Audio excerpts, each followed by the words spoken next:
Deus, que o Senhor trata com a sua igreja ou com o seu povo, de que irá derramar algo sobre os seus servos, nós automaticamente, ao lermos esse versículo e ao aplicarmos em uma mensagem ou explicando alguma coisa, a gente sempre tende a levar aquela interpretação que não é o que de fato o texto está querendo dizer.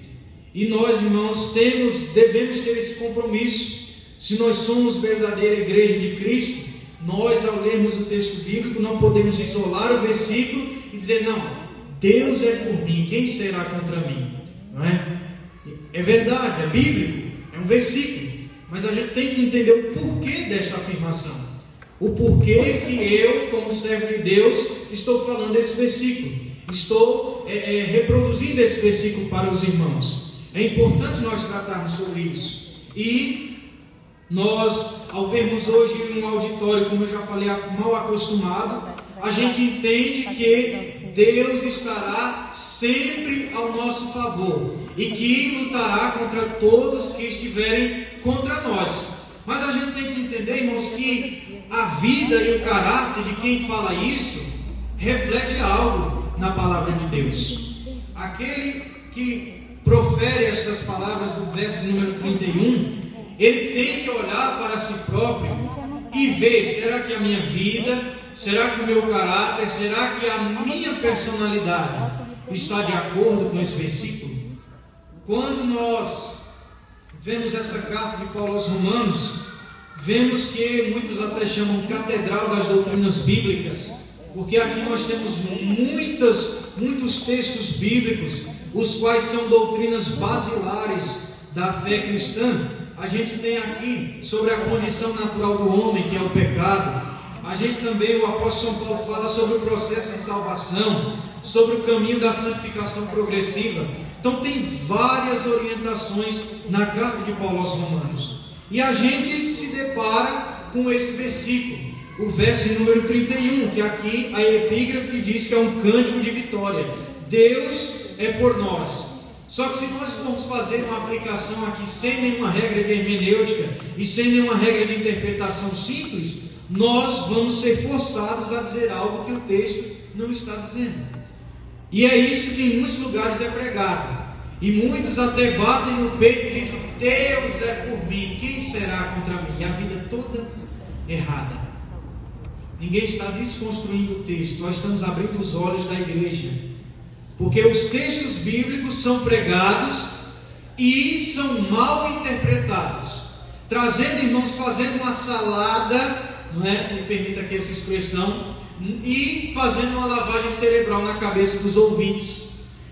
Eu estava analisando a revista da Escola Bíblica dos Juvenis, e nós tivemos uma lição, a lição número 10, falava sobre a teologia da prosperidade.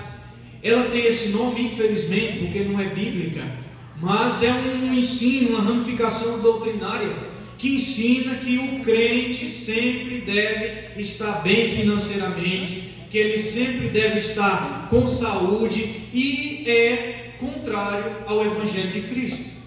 Se o próprio Jesus disse que no mundo tereis aflições, mas tem bom ânimo, eu venci o mundo. Então Jesus não está prometendo bênção sem limites e sem medidas sobre a vida dos seus servos. Isso é um evangelho raso, isso é um evangelho fútil. E quando nós trazemos esta palavra e levamos isso como doutrina absoluta na Bíblia, nós criamos um auditório com uma fé superficial, que acredita no que Deus faz, mas não acredita no que Deus é. Servem a Deus pelo que Ele faz. Ele é maravilhoso, Ele cura, Ele liberta, Ele transforma, Ele dá vida, Ele faz tudo isso, nós cremos nisso. Mas Deus é justo, Deus é santo, Deus é reto, Deus é sincero, Deus trata cara a cara com aquele que está em desacordo com a sua palavra. Quando nós, irmãos, usamos um texto fora de contexto, nós criamos um pretexto para heresia. E é isso que nós vemos em muitos auditórios, é isso que nós vemos em muitos lugares. Quando nós criamos um auditório com uma fé superficial, na primeira prova, na primeira luta que vier, a pessoa corre, deixa de servir a Deus, deixa de viver o propósito de Deus para a sua vida. Quantos irmãos que nós vemos que serviam ao Senhor, era uma bênção na casa de Deus, mas por alguma coisa a prova veio, a luta veio e ele desacelerou, foi parando, foi se aquietando. E às vezes alguns até dizem assim: eu não aceito, Deus, essa prova, eu sou teu filho. Mas nós devemos entender que servo de Deus também passa por lutas, também passa por dificuldades, também passa por provações. Nós devemos entender, irmãos, eu fico imaginando se os crentes de hoje sofressem as privações que sofriam a igreja primitiva. Será que a gente ainda estava vivo? Será que nós ainda estaríamos de pé na presença de Deus?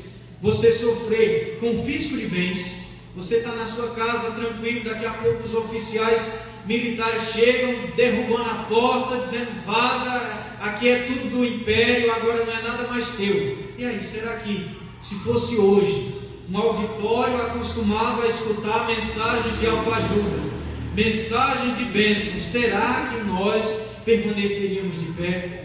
Isso é uma mensagem reflexiva, irmãos, e é por isso que eu peço a Deus que tenha misericórdia de mim, porque não é fácil, irmãos, nós trazermos essas mensagens à igreja. Em muitos lugares, em vários lugares, o que mais se vê é mensagem de autoajuda, mensagem que massageia o ego do auditório. Mas está muito difícil, irmãos, nós ouvirmos uma mensagem simples, uma mensagem que não se importa se a igreja está glorificando, se está pulando, se está falando em mistério. Mais importante, irmãos, é porque também o auditório está acostumado a dizer: olha, Deus falou. Mas às vezes a gente diz assim: Deus falou, só se o irmão